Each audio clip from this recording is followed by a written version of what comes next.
Hey, we're here and we're back with Mr. Natan Verkhovsky from Allura Creative Agency. Natan is an energy coach to elite performers, and he's the visionary founder of Allura Creative Agency. He's expertly transformed the lives of over 15,000 individuals with his profound wisdom, innovative approach, and unmatched dedication to helping elite performers thrive. So we're going to find out all about how we can perhaps make our life and our business so much easier by being more focused, by being more strategic, by being aware and tapping into our energy and having better strategy and all these other things that we need to stop doing and start doing. Mr. Natan is here to get us right, set us straight. So Natan, glad to see you again. Good to see you, man. Thank you. Nice to be here. Nice to have you. And so I did my best to introduce you, hype you up, but in your own words, what's your bread and butter? What are you all about? What's your passion? I'm blessed enough to wear two hats. One of them is as an elite energy coach for the last 30 years, like you said, had about 15,000 people from executives to athletes, Cirque du Soleil, Olympians, national sports teams, really playing with people at peak performance levels. So if you're already at 9 out of 10 personally and professionally, and you're looking for 9.1, 9.2, that's where somebody like me is an elite energy coach. That's where I get to play on that side. On the other side, when COVID started and I figured, hey, if you've been this guy offline for 3 decades, how hard can this be online? It was horrible. I couldn't get the tech to work. Like MailChimp and Squarespace would randomly disconnect every 6 hours. I'm back in like June 2020, and the marketing always seemed like you're doing last week's marketing. That's why it's not working this week. And it just felt dumb. And I felt like all the education, experience, expertise was useless. And so I felt slow and I felt dumb, and I just didn't want anyone else to feel like that. That's why I opened up Allura Creative as a not-for-profit. I wanted to make sure that we were there for the people that were trying to help and heal and do some good in the world, not just sell some crap.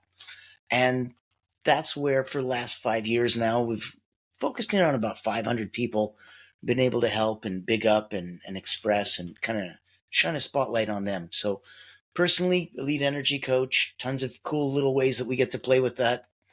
Professionally, Allura Creative, the only not-for-profit public relations house in the world as far as I know.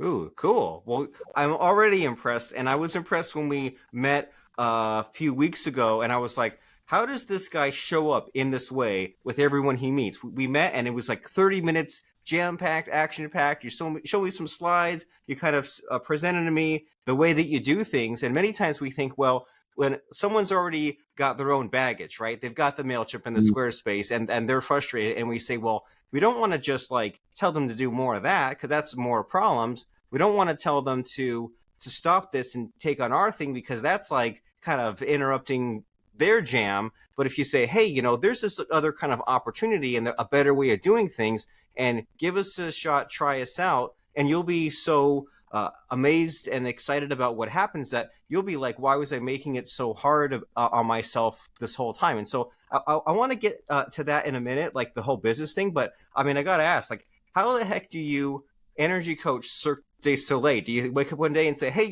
Cirque du Soleil, I want to talk to them? How does that even happen? Oh, that's a blessing. So my dad, he's been with Cirque du Soleil. He just finished 30 years with them. He finished.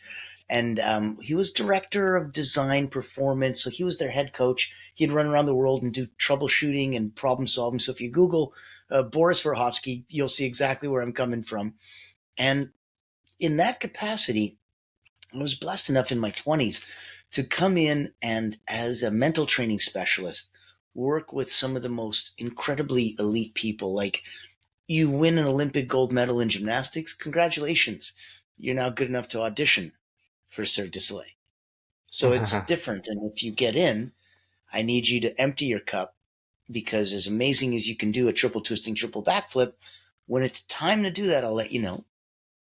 Until then, I need you to learn makeup, stage, presence, dancing, all the other theater. I need you to learn the circus arts. So it's very humbling for those that are coming in. And when I had a chance to work with them, it's in the capacity where you're like, I'm freaking out. And I need to control my energy.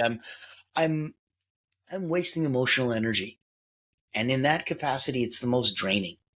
Because if you're physically in pain, you can always think of something to distract yourself. If you're emotionally in pain, a lot harder. Right. So in that context, I play at the intersection between time and energy. Most people know that you can't get more time, but even if you did and there was no energy with it, what are you going to do? What's the point? Like, Right. so getting more energy, being in control, having that ability to get in the zone, stay in that state of flow, specifically long enough to get 2 days worth of work done in one. Ooh, Because a that's lot what of we people can want. get into it. Well, yeah, a lot of people can get into that flow, but staying there long enough, distraction blocking techniques, being able to not get stuck. So when I would I would lay down on the floor underneath a balance beam under an Olympic gymnast, and she would do her entire balance beam routine with me underneath going, hey, and yelling and swearing and trying to distract her on purpose. And she's like, stop it, I'm going to land on you. I'm like, you're not. And in the training of doing that, it gives the ability that somebody goes, when some idiot in the grandstand with his flash, you're not going to lose your Olympics. And the last 4 years of this intensity of work, much less the last 14 years of you getting to this level, just because some guy clicked his thing. So we're going to learn distraction blocking. So in that context, we had so much fun. There's many stories depending on which way you want to go.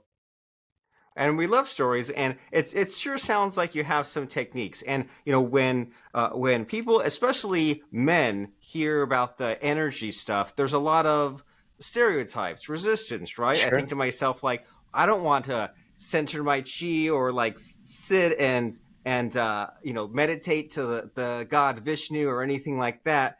It all seems really silly, and I wonder how much it works. And what would you say to that if someone says, "Well, I have all these preconceived notions about energy management. I'm not sure it's for me. It all seems kind of weird and mystical." What do you have to say to that? You should talk to my beautiful wife of 30 years. She is a subtle energy guide. She deals with tarot, numerology, all the woo woo in the world. On my side, I deal with mental, physical, and emotional drills that I learned from Olympians from different sports teams around the world.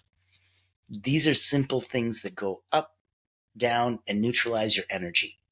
The only preface is that you need to be elite performer in business, in sports, aware of your body enough to know where you should be at right now.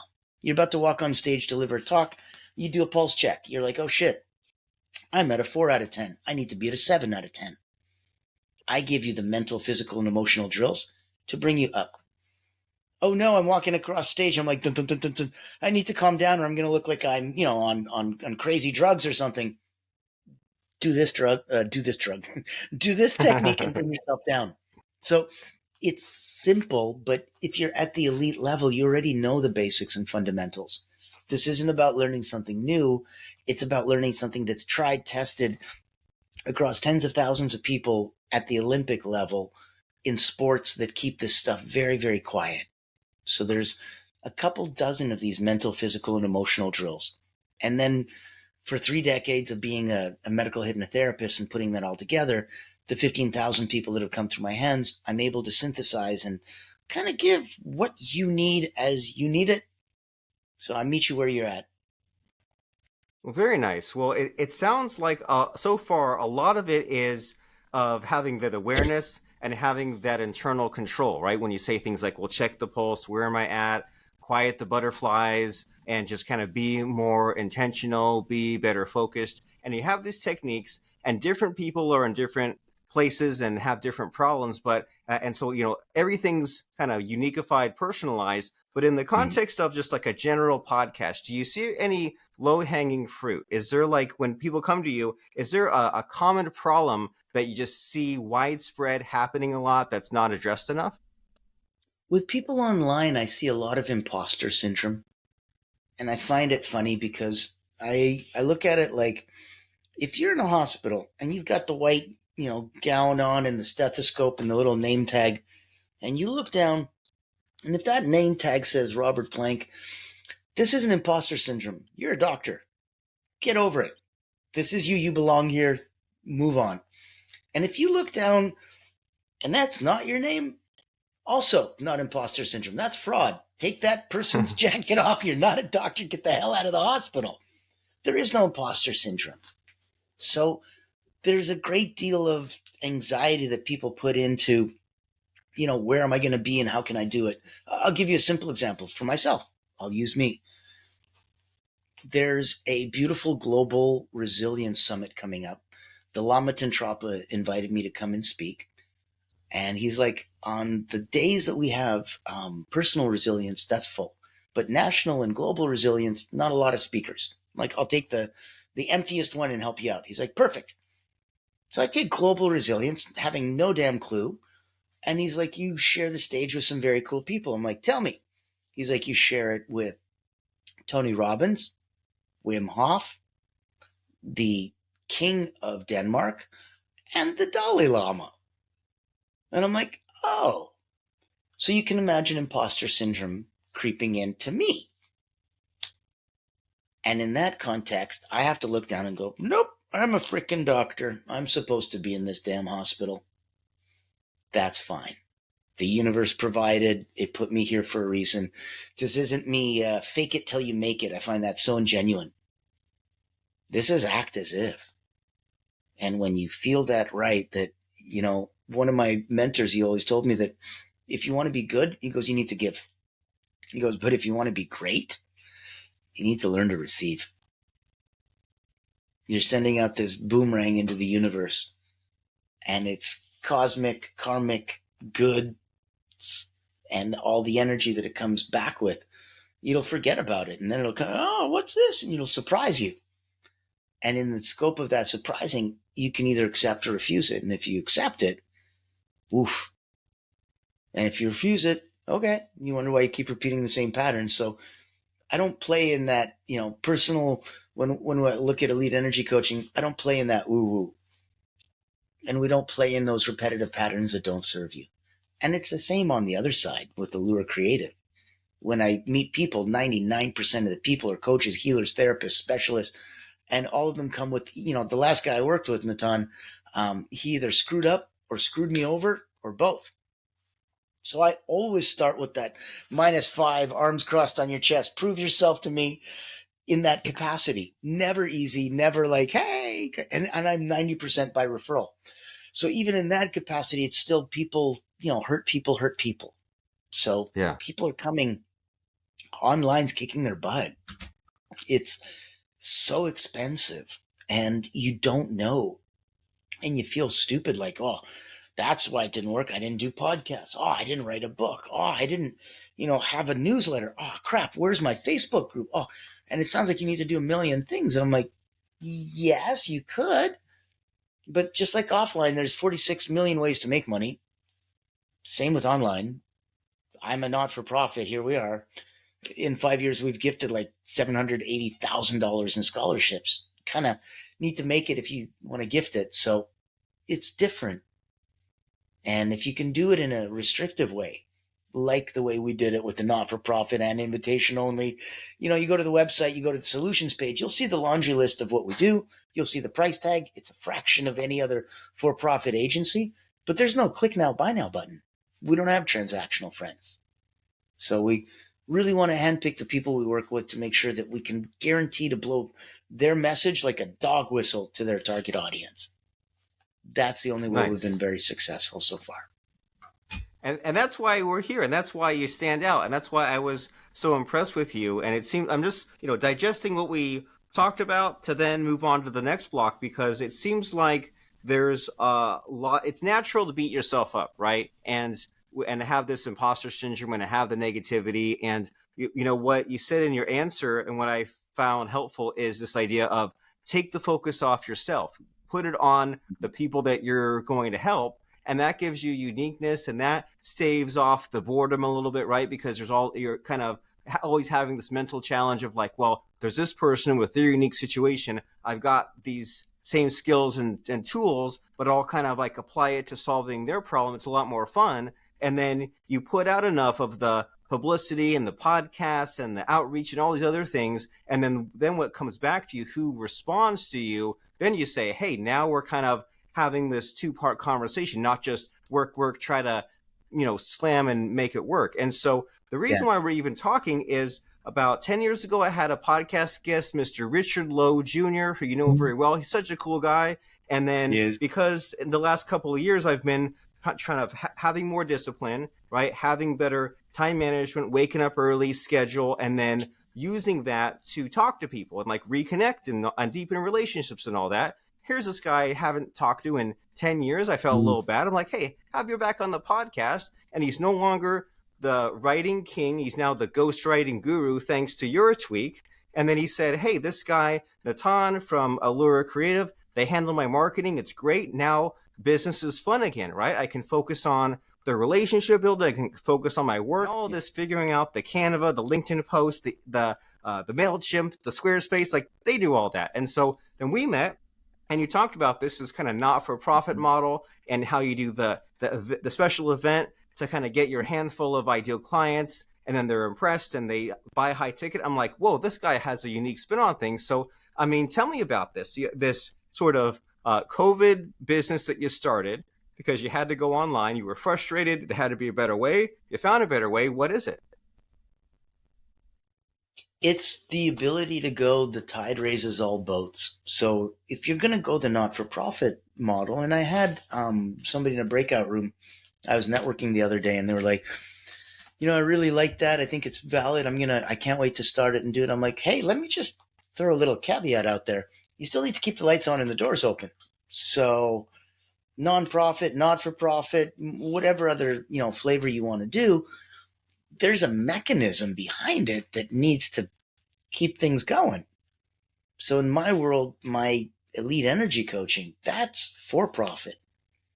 That pays and gives me the ability to have a nonprofit like Allura so that I can give back and do things. Like my wife and I, we have 10 friends coming next month for an incredible wellness retreat. And it's complimentary. We give it out to the world. And there's a Lama Tamtrapa's there's TED Talk speakers. There's people that you'd easily pay a couple $100 to go listen to. You don't have to.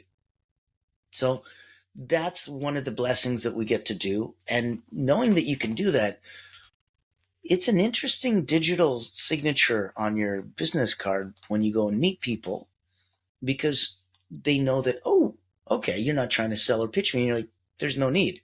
If anything, let me reverse that. I have a daily podcast called The Frequency of Abundance. We just started season 4. Season 1 was all about personal development. Season 2, communication and relationships. Season 3, business fundamentals online. This is season 4. It's abundance. So the guests that I have that come on, it's not like we're playing now with an interview and tell me about you and stuff. It's much more action items and can you give me a dozen tidbits, nuggets of wisdom, exercises, and key takeaways on this topic. Because in my world, the things that go into the daily podcast, The Frequency of Abundance, that's for free for people to binge watch over on LinkedIn. But it also gets converted with my team into courses on my paid community. That's tens of dollars a month. It's not a big deal. But the ability to have that and to have group accountability, group coaching, group networking, and all that changes you having client lists into you having communities. And that's fundamentally different when people know you online as somebody who's building and curating communities compared to, oh, you're good at what you do. You're successful. You got a bunch of clients. Congrats. Okay.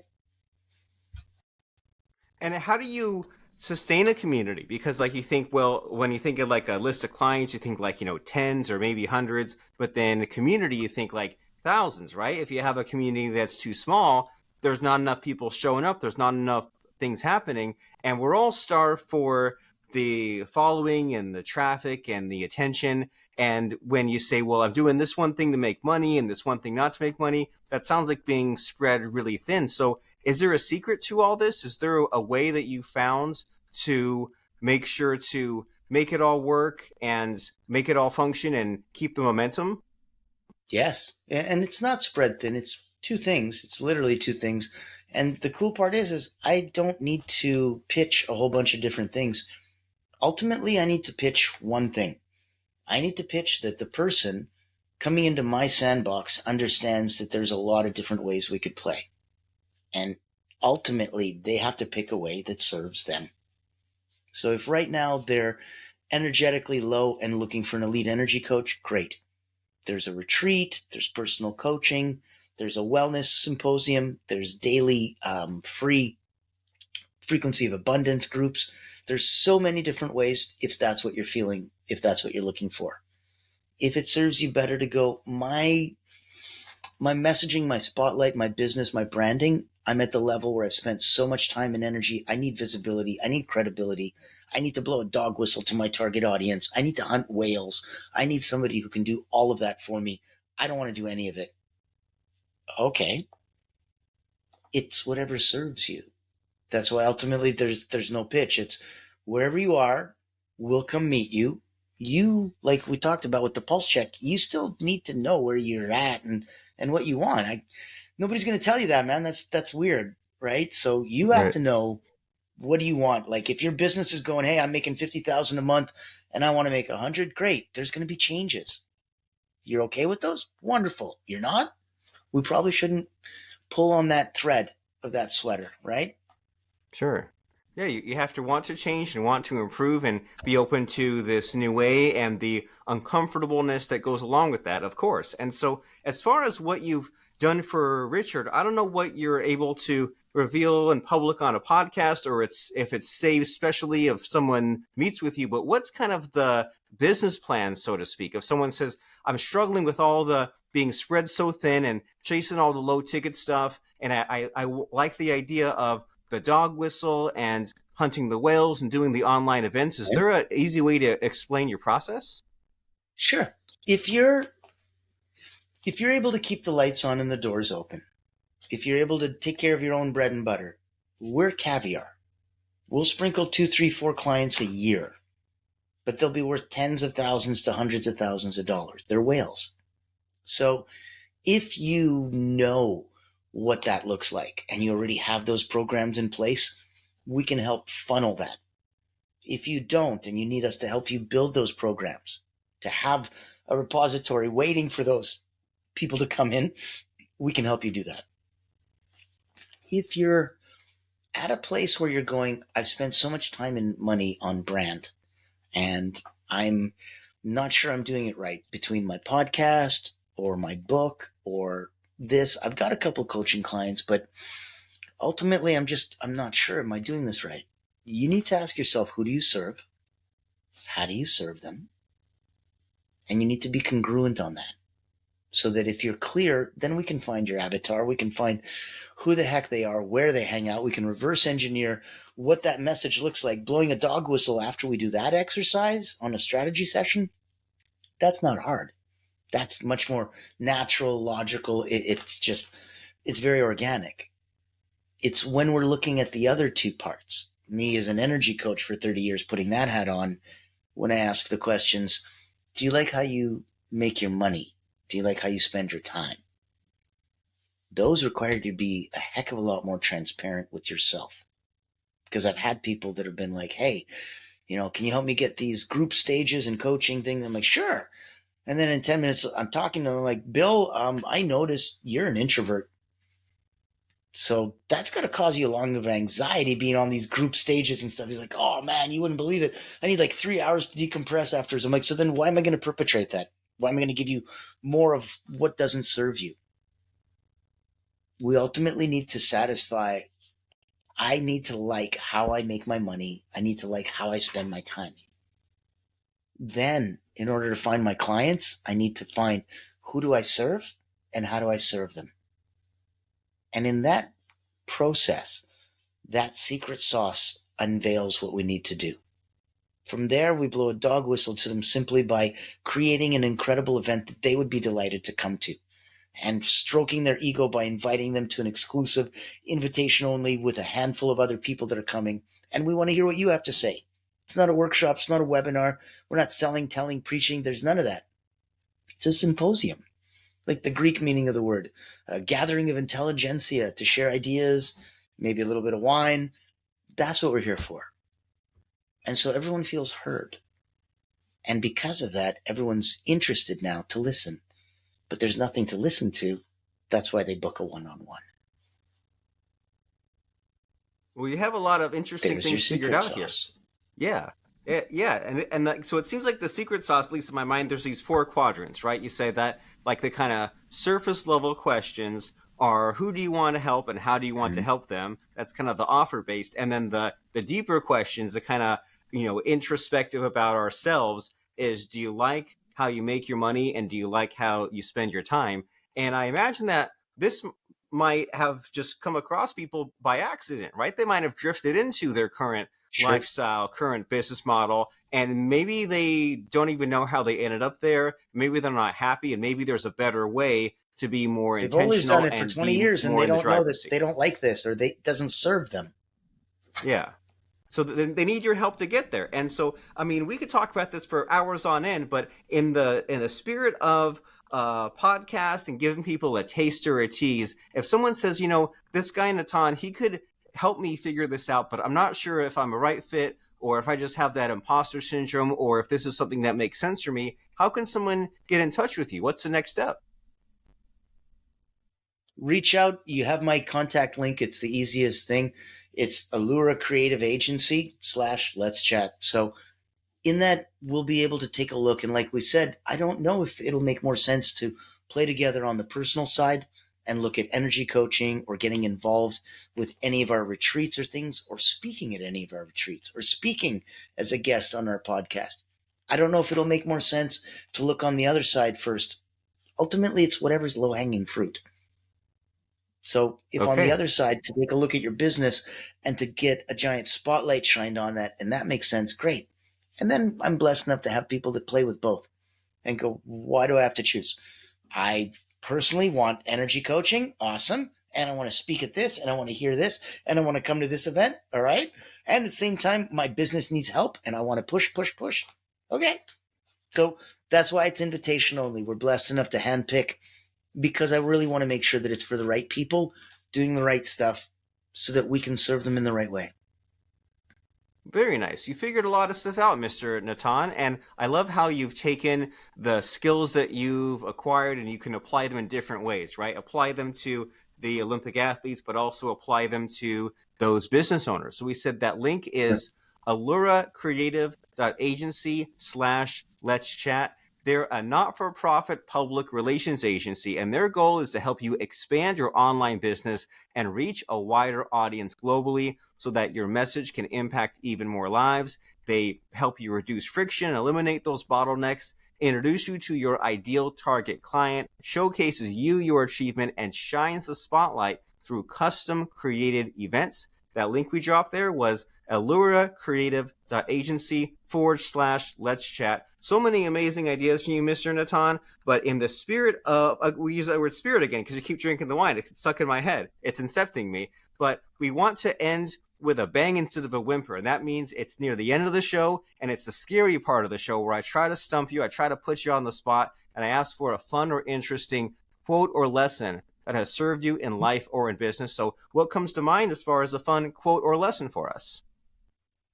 I'm not good at math, so I'll use words instead, but I'll give you an equation. I'll use one word = another word. Gratitude equals abundance. Okay, just that simple. So it really is. If you want to feel more abundant, you literally wake up and count your blessings. Gratitude is the only way to feel that abundance. And the more gratitude you feel in the moment, the more abundance the universe realizes you can handle. And because of that, it provides more for you. So the process of manifestation is much more in that I'm in the moment experiencing what I've got, what I want right now. Perfect. And the universe goes, oh, okay, well, I guess this guy can handle it. So let me provide for you what you have. That's a great lesson. And what's built into that is that it's not a one-time event, right? It's recurring. You said wake up and practice gratitude, not, oh, I practiced gratitude 3 years ago. Like if you keep wanting it to come in, you have to keep Correct. showing up and doing it. And that means being positive and having your energy figured out and your reason why and everything else that goes along with that. And that's why you should talk to Mr. Natan and his team at Allura Creative Agency /let's chat. What a wonderful way to cap out the week with you, Mr. Natan, and Thank have you. this fun, inspiring conversation. You made me think a lot, and I'm glad to have you on and to know you. So thank you. Thank you. Thank you. It's been a pleasure. I really appreciate it. And hopefully, if it helps anybody out there, as a not for profit, we're not here for the almighty buck. So if you're doing some good, if you're trying to help in any capacity, way, shape, or form, reach out. We'd love to help. We'd love to put you into our community, bring you into our little sandbox. I've got about 17,000 eyes on me. So anyone I could introduce you to, anyone that could help, I believe the tide raises all boats. So we'd love to be a part of that for you.